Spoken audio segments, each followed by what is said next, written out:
do dia a dia poderiam ser resolvidos sem a necessidade de processo na Justiça? A resposta é sim. Hoje o Congresso discutiu como implantar a mediação extrajudicial. A mediação de pequenos conflitos em processos cíveis é feita em juizados especiais como este. Muitas questões familiares, trabalhistas e de interesse específico são solucionadas mais rápido. No seminário Justiça e Comunidade, promovido pela Comissão de Direitos Humanos, foram discutidas novas experiências de aplicação da justiça e o que pode ser feito para ampliar a resolução de problemas comunitários. Desde 2002, tramita no Congresso um projeto de lei que disciplina a mediação como forma de prevenir e solucionar conflitos por meio do consenso. A proposta, que ainda vai ser analisada na Câmara, institucionaliza a chamada mediação extrajudicial. Pessoas da própria sociedade, que funcionam como mediadores, buscam o acordo entre as partes, na tentativa de evitar a abertura de processo na Justiça. A mediação é um meio pacificador de conflitos muito mais do que o processo e do que a sentença, porque a sentença sempre deixa uma das partes descontente, quando não deixa as duas descontentes quando há sucumbência recíproca. E nos meios conciliativos, como a mediação, isso não ocorre porque, na verdade, são as partes que trabalham o seu litígio, a sua controvérsia e chegam a uma solução pacífica. Os especialistas em justiça comunitária defendem que a resolução de conflitos através da mediação não se restringe a pequenas questões. Problemas graves em grandes cidades, como a violência em São Paulo, poderiam ser prevenidos ou amenizados com a ajuda da mediação popular. Casos extremos de violência, no meu entender, são exatamente em razão de uma ausência de uma política de justiça preventiva que possa trabalhar a coesão social na comunidade. A mediação, ela acaba resolvendo aqueles conflitos na raiz, aqueles conflitos que existem no dia a dia da comunidade, que se não forem resolvidos, se não forem solucionados, eles podem descambar em conflitos maiores, eles podem descambar em violência, em agressividade, que certamente são a base de qualquer prática criminal. Quero agradecer a presença de todos, de todas. Quero desejar um bom seminário para nós todos. Vamos passar o dia aqui trabalhando. Este é um seminário de extrema importância, estratégico, diria eu, para o nosso país, a nossa sociedade.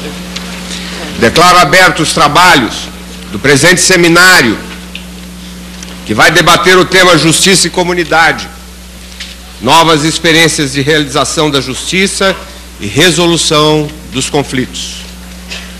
A realização deste evento é fruto de uma parceria entre a Comissão de Direitos Humanos e Minorias da Câmara dos Deputados com o Instituto de Ensino Superior de Brasília, IESB, e a Secretaria de Reforma do Poder Judiciário do Ministério da Justiça. Esta não é a primeira vez que um grupo variado de pessoas se reúne em busca de novos paradigmas e novas alternativas de resolução dos conflitos, em busca de uma justiça mais funcional, mais ligada às comunidades que vivemos. Ecos de experiências interessantes têm chegado até nós, de lugares distantes, como a Nova Zelândia, a Austrália. Esses ecos vêm da Indonésia, de Sri Lanka, da Libéria e Guiné, do Canadá, dos Estados Unidos, da Grã-Bretanha e Noruega, e também na América Latina e na América do Sul, das nossas vizinhas Argentina e Colômbia. O que é novo aqui neste encontro é o fato de o Parlamento Brasileiro, a Câmara dos Deputados, por meio de sua Comissão de Direitos Humanos, estar acolhendo e aprofundando esta discussão. A Comissão de Direitos Humanos tem um interesse muito claro nesse tema. Sem o acesso à justiça não existe cidadania, nem existe direitos humanos.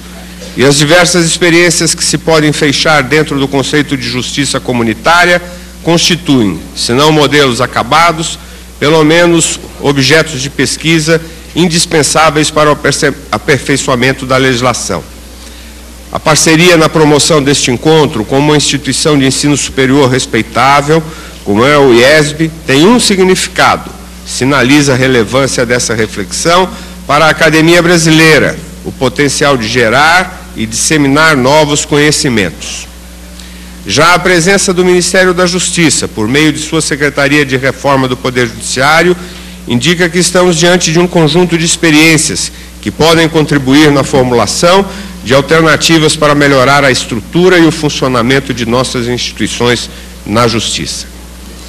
Mas tão importante quanto essas três instituições se somarem para realizar este debate é o fato de ele nascer de uma demanda vinda da comunidade amazonense do Céu de Mapiá, um lugar distante de tudo nesse nosso imenso país.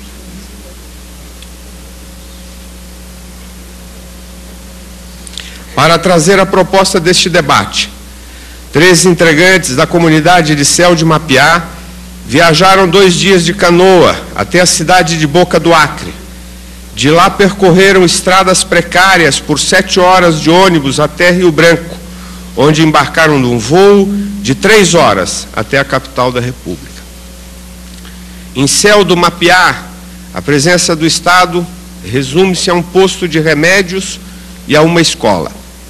Comunidades mais ou menos isoladas como esta anseiam por encontrar formas de resolução de conflitos eficazes. E não raro estabelecem essas formas por meio de experiências criativas que merecem ser conhecidas por todos nós. Temos aqui no plenário a participação de integrantes do projeto Justiça Comunitária de Taguatinga, que por certo nos darão seu testemunho sobre a importância da mediação, por serem beneficiários de uma experiência concreta de mediação de conflitos.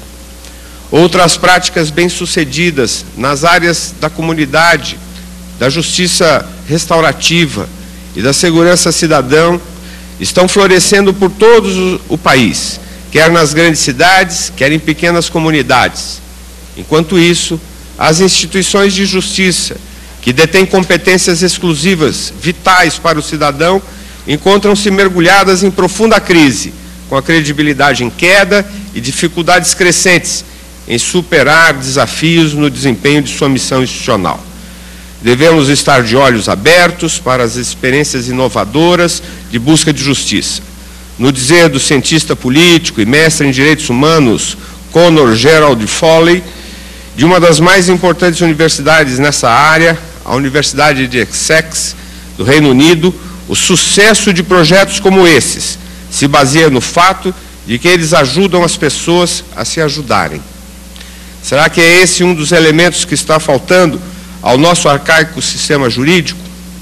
Aqui nesse encontro tomaremos contato com diferentes concepções desse fenômeno, que tem muitas denominações.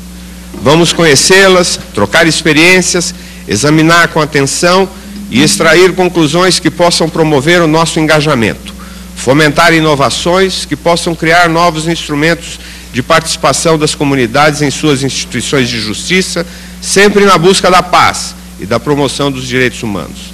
Quero agradecer muito especialmente aos senhores e senhoras convidadas, como palestrantes, que se dispuseram a dar a sua contribuição para o aprofundamento dessa discussão tão atual quanto pertinente. Obrigado a todos os que aqui comparecem, juízes, procuradores,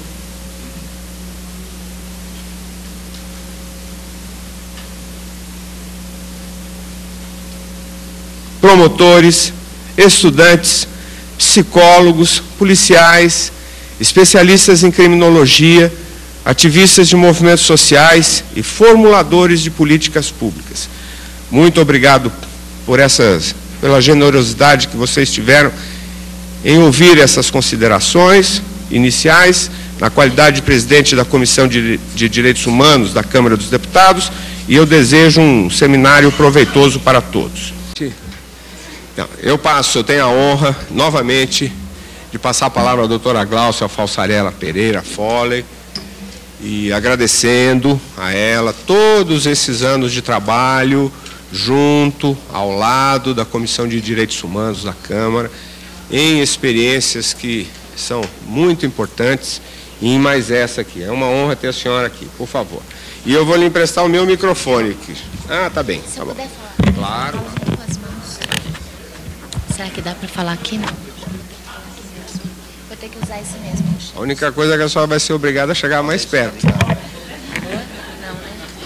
né? Ai, melhor. Como neta de italianos, falo com as mãos, eu preciso delas livre para eu poder me expressar melhor. Queria agradecer o carinho com que fui acolhida aqui nessa mesa, agradecer a presença de todos, colegas de mesa, e saudar a todos na pessoa dos agentes comunitários do Distrito Federal aqui presentes. E, por favor, os que não sofrem de timidez, se levantem para a gente poder aplaudir a presença de vocês.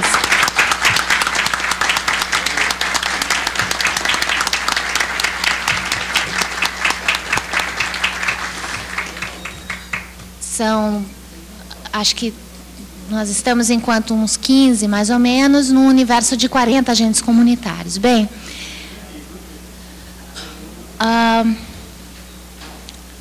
de todas as formas de exclusão social, uma das mais perversas é aquela que priva o cidadão de submeter o seu conflito, o seu problema, a sua dor, a um ente, não necessariamente Estado, não necessariamente juiz, mas a um ente, um terceiro, que facilite o encontro, o diálogo e possa ajudar a resolver esse problema.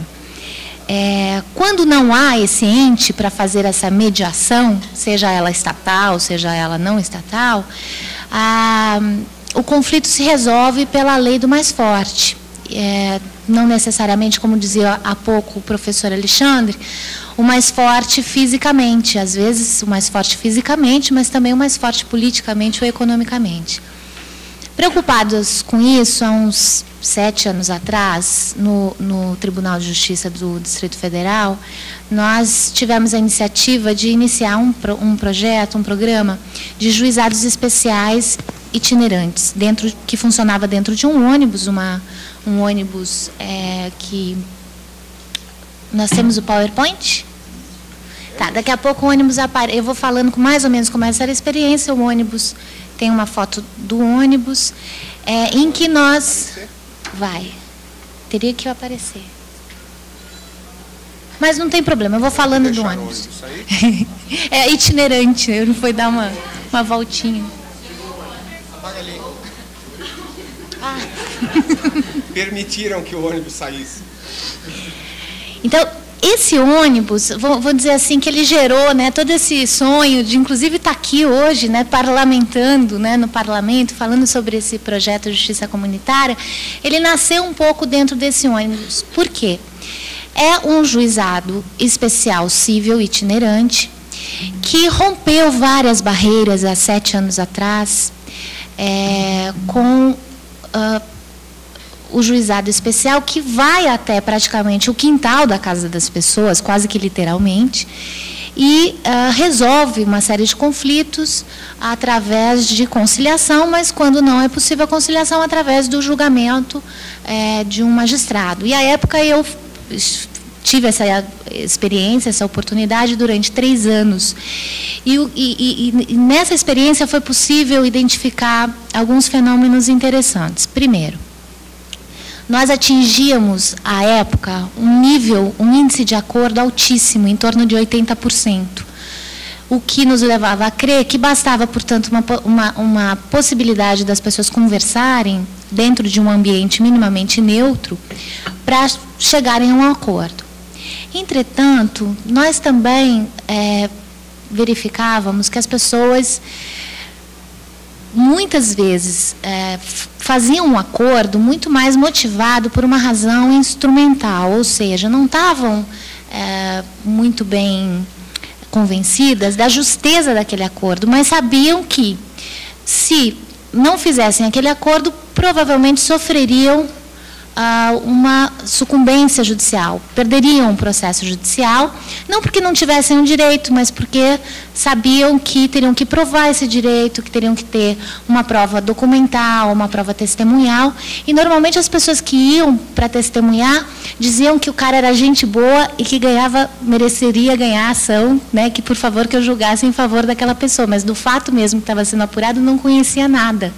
Então é muito complicado imaginar que o nosso Código de Processo Civil, que é um tijolão, vai ser garantidor de direitos em realidades sociais tão precárias, onde as pessoas, quando sabem ler e escrever, não têm por hábito formalizar os negócios jurídicos, porque é um outro tipo de cultura que não aquela formalizada, papelizada, que a gente costuma ver nas partes que vão até os tribunais.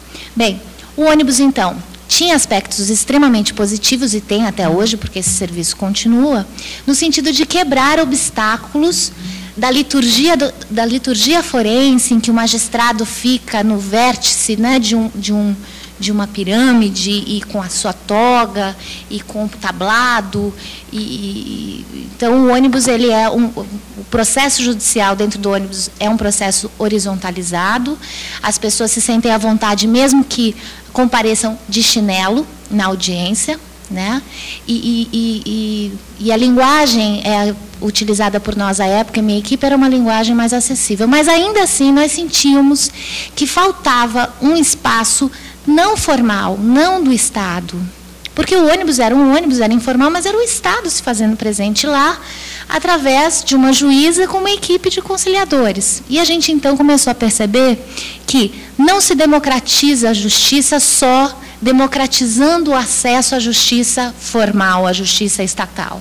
Mas se democratiza a justiça quando se democratiza a própria realização da justiça, ou seja, se devolve ao cidadão a capacidade de se autocompor através do diálogo, e se também se democratiza a própria sociedade, valorizando ou criando espaços públicos onde as pessoas possam conversar sobre os seus conflitos que permeia a vida de todos nós, e através dessa conversa, descobrir as raízes desses conflitos e mecanismos de haver uma reapropriação na gestão destes conflitos.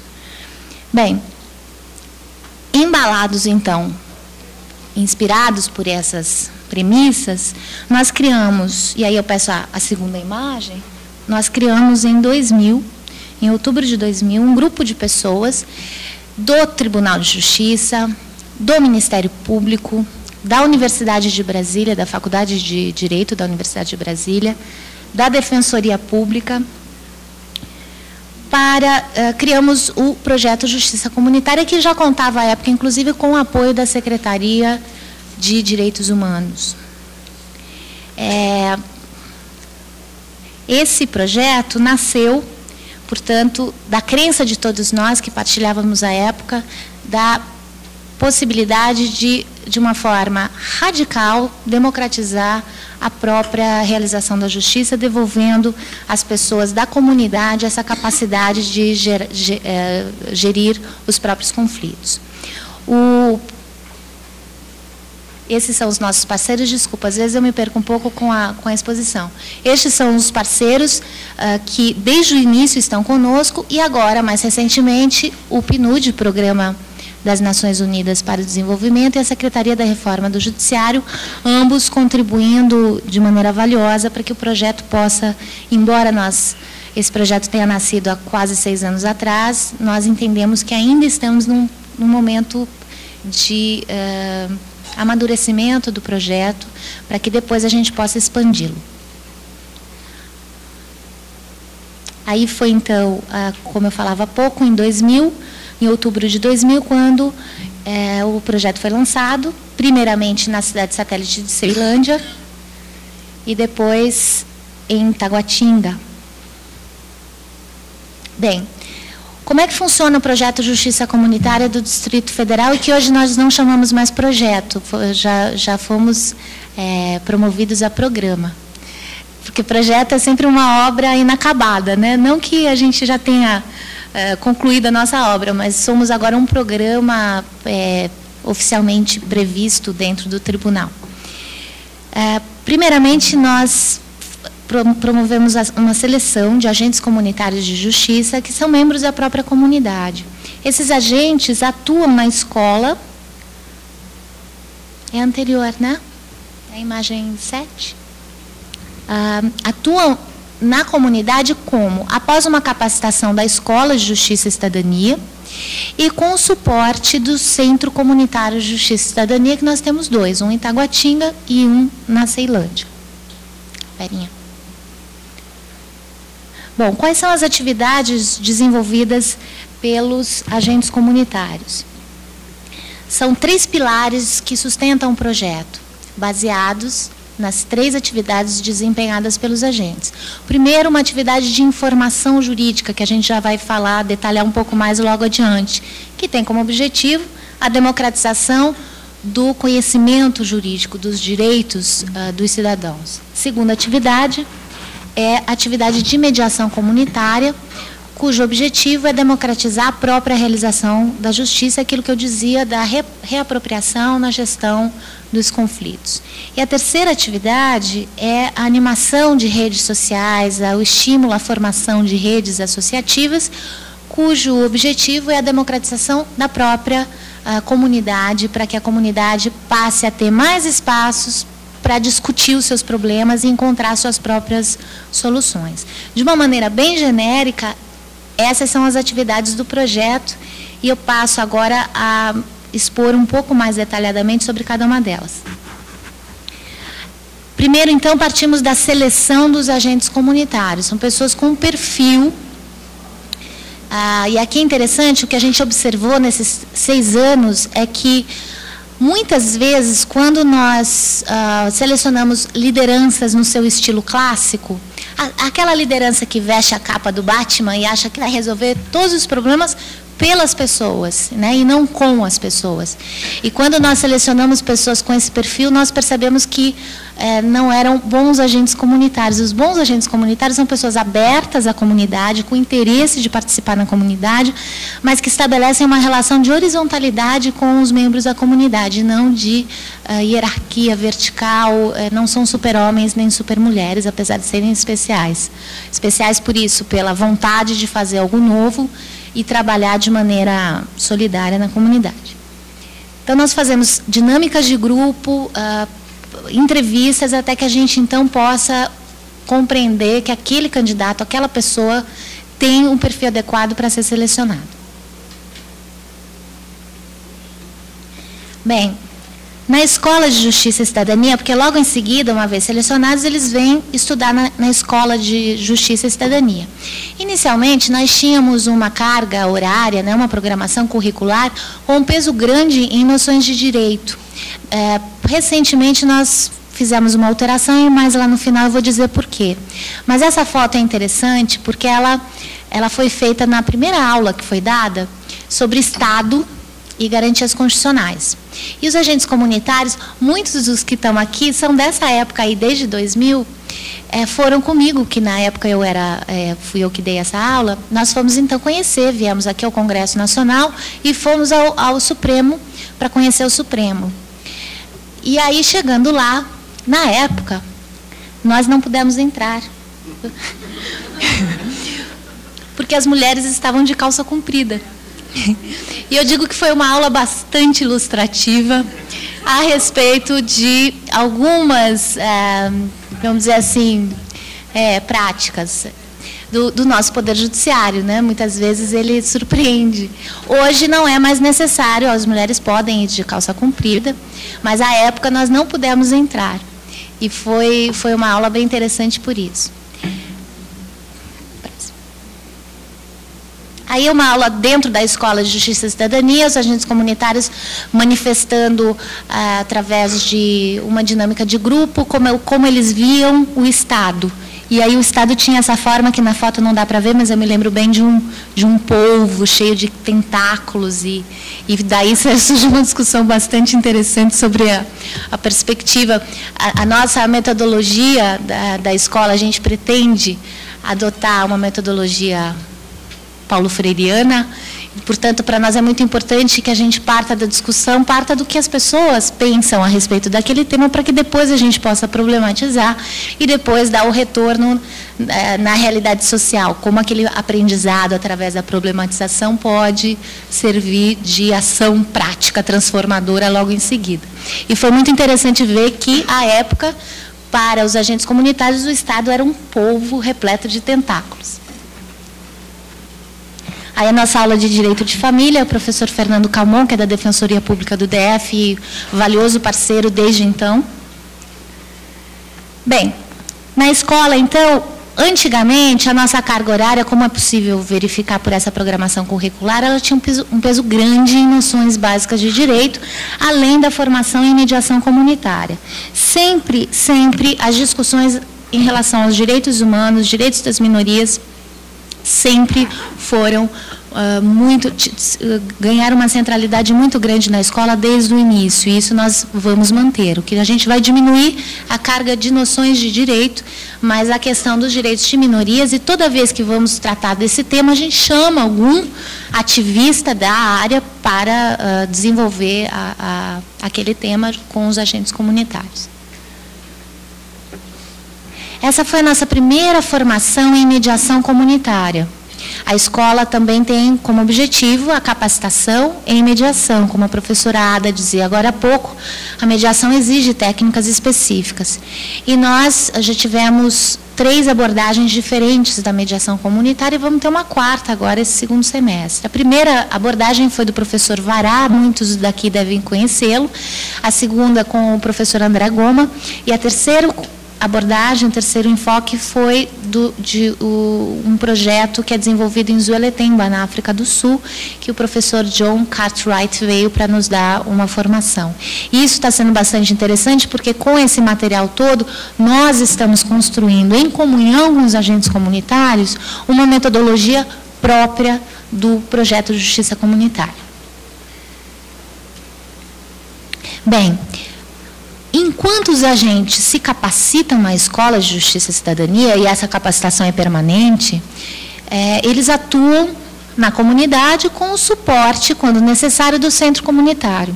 E o centro comunitário conta com uma equipe interdisciplinar, que inclusive estão aqui também presentes, não se preocupe, eu não vou pedir para levantar. Mas estão aqui, e a equipe é a alma, né? Quer dizer, é o que conduz o dia a dia, que está junto para dar o suporte para os agentes comunitários, composta por psicólogos, assistentes sociais, advogados, administradores e um artista que nós temos, o Augusto não veio, né? Que ele coordena a parte de teatro, porque a gente usa muito material lúdico para poder trabalhar os temas jurídicos, conforme eu vou explicar já já. Bom, atividades. Eu dizia há pouco que são então 3 atividades: a informação jurídica, a mediação comunitária, em terceiro, a formação de redes associativas. A primeira é a informação jurídica. Muitas pessoas não conhecem seus direitos. Estou falando aqui uma obviedade. E, ainda que esses direitos sejam discutidos, é necessário verificar qual é a linguagem utilizada para que as pessoas compreendam seus direitos, né? Não basta levar um código civil na comunidade para discutir sobre os direitos, porque, né, ninguém vai se interessar, ninguém vai compreender a linguagem forense, jurídica, é uma linguagem árdua. E os agentes comunitários, portanto, decodificam essa difícil e complexa linguagem hermética do nosso mundo jurídico em algo acessível. O primeiro material que eles produziram é essa cartilha charmosa, porque é uma cartilha na forma de uma fotonovela, onde os próprios atores e atrizes foram os agentes comunitários. Então, esse material veicula a matéria de direito de família. Há uma demanda muito grande na comunidade sobre questões que envolvem investigação de paternidade, alimentos, enfim, questões de direito de família. Então, eles bolaram as histórias a partir da demanda que ninguém melhor do que eles conhecem qual é. E não só inventaram, criaram as histórias, como se manifestaram aqui excelentes atores, atrizes, e esse é um material, portanto, rico para ser discutido na comunidade. Para quem tiver depois interesse de ter acesso a essa cartilha, no final a gente vai deixar ali na apresentação nosso contato, porque a gente pretende divulgar essa cartilha amplamente. O segundo trabalho que está sendo feito agora de informação jurídica, no sentido de informar as pessoas em relação aos seus direitos. Primeiro, para que elas possam ter a oportunidade de prevenir litígios, né? O conflito, a gente confere um sentido positivo ao conflito, mas ninguém precisa viver encrencado a vida inteira. Quer dizer, se a gente puder evitar litígio, tanto melhor. E para isso é necessário conhecer o próprio direito, mas também conhecer o direito do outro. E se as pessoas conhecessem melhor, elas poderiam evitar vários conflitos. O segundo trabalho que a gente está fazendo agora é um teatro que a gente vai estrear dia 27 de outubro, em que é um teatro onde se apresenta o que é a justiça comunitária, tendo como fio condutor uma história de grilagem de terras. Infelizmente, tema muito comum aqui em Brasília. E vamos dar início a um painel cujo tema é o seguinte: como fomentar a implementação da justiça comunitária, restaurativa e de mediação nas comunidades. E eu convido para compor a mesa deste painel os seguintes expositores: Dr. André Luiz Machado de Castro, que é coordenador geral de modernização da administração da justiça. Vamos dar uma salva de palmas a ele.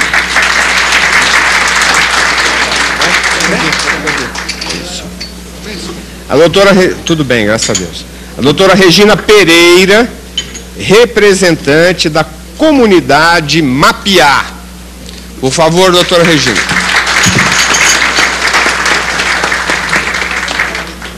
Onde está ela? Está vindo aqui.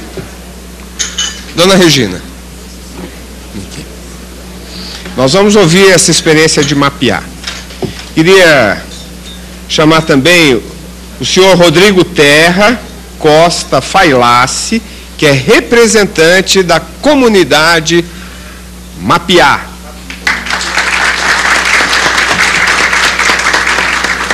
E queria convidar também o senhor Ayrton Oliveira da Silva, que é representante também da comunidade Mapiá.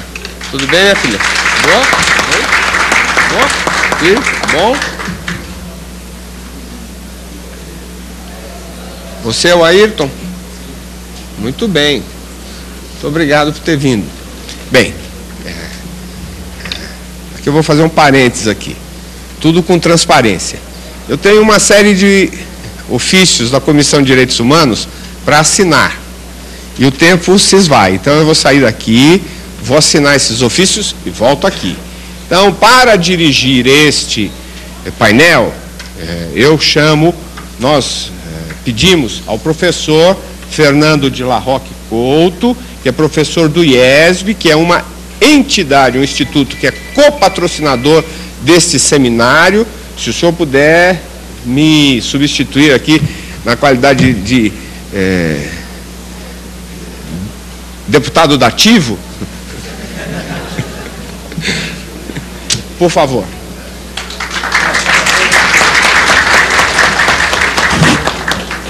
Eu vou assinar essas ofícios.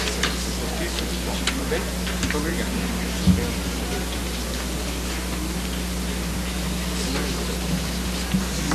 Primeiro você vai dar a palavra aqui para ele, para o doutor André, e depois, antes deles passarem lá, o Ronildo vai projetar um pouquinho, algumas imagens daí, antes de passar a palavra para a Regina. Tá. Bom, então, boa tarde a todos, né? Fico muito gratificado, né, de poder participar dessa ponte, né, entre a justiça e a comunidade, né? Acredito que esse seminário fortalece muito o nosso protagonismo, né, enquanto cidadãos, né, para podermos trabalhar nessa atividade muito importante que é resolver esses conflitos, né, e sem necessariamente contar com a justiça, mas com a nossa força enquanto cidadãos. Eu vou pedir a participação de Rinaldo Augusto Orlandi, que é um engenheiro florestal, que vai nos fazer uma introdução sobre essa comunidade de Céu do Mapiá, uma localização, né, vai nos dar um pouco de subsídios, né, para em seguida os membros falarem um pouco da sua experiência de justiça. Boa tarde. Por favor, tem um mapa antes. Boa tarde, meu nome é Rinaldo Orlandi, eu sou engenheiro florestal, um membro da comunidade deslocado para trabalhar aqui em Brasília, usando terno, falando burocratês e escrevendo burocratês, porque a gente... Leva um pouquinho, por favor. A gente representa aqui o Caboclo da Amazônia, que é, dentro dos povos da Amazônia, é hoje, com certeza absoluta, o mais abandonado pelo Estado. A região que a gente trabalha, eu queria contexto no país, né? Até a gente localizar onde está a nossa vila. Nós trabalhamos, por favor, amplia um pouco esse... Isso. A nossa região de trabalho, ela pega toda a fronteira do Amazonas e do Acre, né, fundamentalmente nas calhas dos rios Purus e Juruá. Nós temos aproximadamente 20 comunidades de caboclos da Amazônia. O legítimo amazônida brasileiro, né? Várias outras nações que hoje compõem os povos da floresta têm assistência de várias organizações internacionais, e o Caboclo da Amazônia são mais ou menos 2 milhões de caboclos ribeirinhos que estão espalhados no contexto inteiro da Amazônia sem a menor assistência do Estado. Por isso que a justiça comunitária que vai ser representada pelos nossos companheiros de linha de frente é real, que é a única justiça que chega a esses povos. Nesse território, nós trabalhamos com os municípios que têm os piores, que estão dentre os piores DHs do país, dos índices de desenvolvimento humano. Para se ter uma ideia, por exemplo, Pauini, um dos municípios que nós trabalhamos, e Pixuna, outro município no extremo sul do Amazonas, eles estão entre os... o estado do Amazonas tem 62 municípios. Pauini é o 61º IDH e Pixuna o 62º. E dentre os aproximadamente 5.500 municípios do Brasil, esses municípios estão entre os 20 piores índices de desenvolvimento humanos. Nós temos hanseníase, temos tuberculose, temos malária, doença comum. O caboclo amazônico é um homem doente por princípio, né? Verminose, leishmaniose, e o índice básico assim de renda per capita em torno de R$40, a linha de pobreza é R$50. Analfabetismo adulto de 80% a 90%. O Brasil não conhece o Brasil. E por isso eu estou de terra em Brasília, para que o Estado brasileiro comece a ver o seu povo. E se a gente quer segurar a Amazônia, é com o caboclo da Amazônia que a gente vai segurar. Infelizmente, nos últimos 10 anos, o maior êxodo rural que está havendo no país está sido na Amazônia. As cidades da Amazônia estão inchando, essa população, à procura de uma vida melhor, ela está inchando as periferias da cidade da Amazônia e abandonando onde ela deveria ficar, onde ela tem um profundo conhecimento, que é da floresta amazônica. Então, eu queria que você passasse uma imagem de satélite que nós temos para localizar a nossa comunidade. Como o deputado Guilherme falou no início, os nossos companheiros tiveram uma verdadeira epopeia para chegar até aqui. Então, é muito emocionante para nós estar aqui participando desse evento, que tudo é novo para nós, né? E especialmente para a gente vir aqui a falar dos nossos problemas e como a gente resolve os nossos problemas, que ouvindo todas as pessoas que trabalham dentro da justiça comunitária, então muda pouca coisa de como a gente age lá na nossa comunidade. Acho que muda um pouco a metodologia, mas são coisas quase iguais. Então, a nossa comunidade, ela foi preciso criar um conselho ético disciplinar para resolver os casos de conflitos assim da nossa comunidade. Então, esse conselho ético disciplinar faz parte de uma secretaria da Associação dos Moradores da Vila Sá do Mapiá. Então, ela é formada por pessoas antigas da comunidade e por pessoas também ativas assim na administração da comunidade. Então, a gente usa de meios assim, a gente reúne as pessoas, os membros, e faz a sessão de mediação dos casos, dos problemas. Então, nossos casos lá são coisas assim também simples, não são que a gente consegue resolver os casos que são familiar, coisas que não são criminais, né? Então, quando a gente precisa da polícia, das coisas criminais, a gente tem que recorrer à Boca do Acre, então a Pauini. Como é muito longe, isso fica um custo muito grande para nós, que a gente tem que pagar as autoridades para ir lá onde a gente está, para resolver os casos, né? Então, a gente tem que bancar a viagem deles e tudo, estadia, tudo. Então, fica muito caro esse trabalho que a gente tem para adquirir a ajuda do policiamento da cidade. Então, a forma que a gente usa como disciplina primeiro caso, a gente faz uma advertência, né? No segundo caso, dependendo do caso, a gente oferece tratamento terapêutico da medicina da floresta. E no segundo caso, a gente põe uma suspensão, né? Então, também houve casos que a gente já expulsou as pessoas que também se agregaram à comunidade, mas que não eram da comunidade. Então, que estava dando trabalho para nós, a gente conseguiu também, por nossa próprio Conselho Ético Disciplinar, colocá-lo para fora. Mas também agora a gente está tendo assim, um problema muito grande, que é com pedofilia, né, e roubo. Então, essas coisas são criminais e não está fora do nosso alcance. Então, foi quando a gente pediu ajuda e por isso nós estamos aqui também agora. Quero agradecer a vocês, a todo mundo. Boa tarde.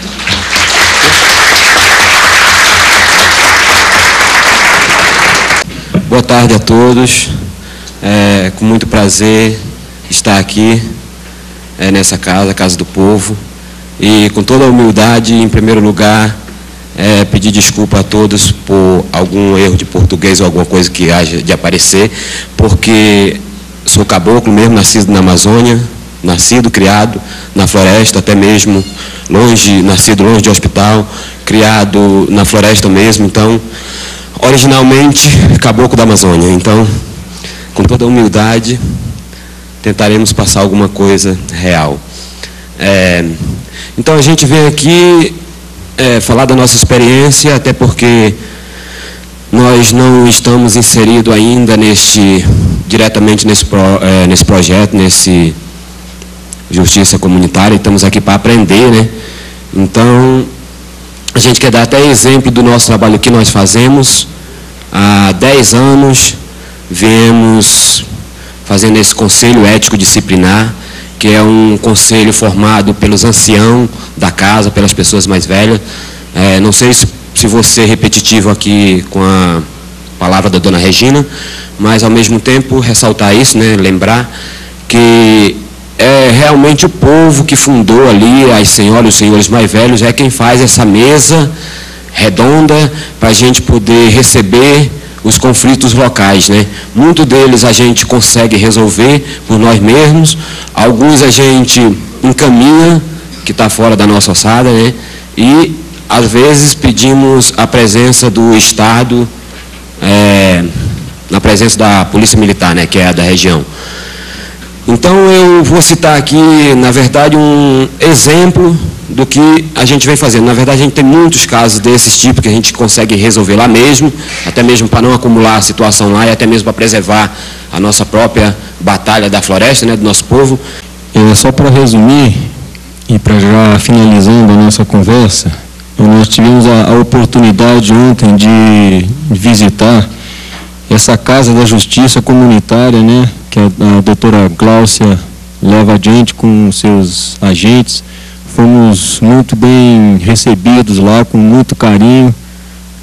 Nós chegamos até a nos emocionar, porque foi realmente foram muito carinhosos e muito bonita a iniciativa deles, né? Então, já agradecendo.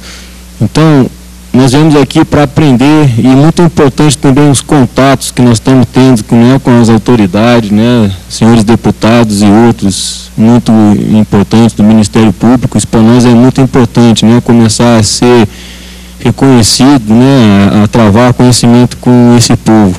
A nossa expectativa para dar continuidade à nossa luta por justiça comunitária, no caso, né, o nosso anseio, como já falou o doutor Rinaldo ali, que nós achamos muito interessante uma casa nos moldes dessa que nós visitamos ontem, uma Casa da Justiça. Nós vemos que é o que nós precisamos lá na nossa comunidade, só que é uma carência material muito grande, né? Nós precisamos dessa ajuda.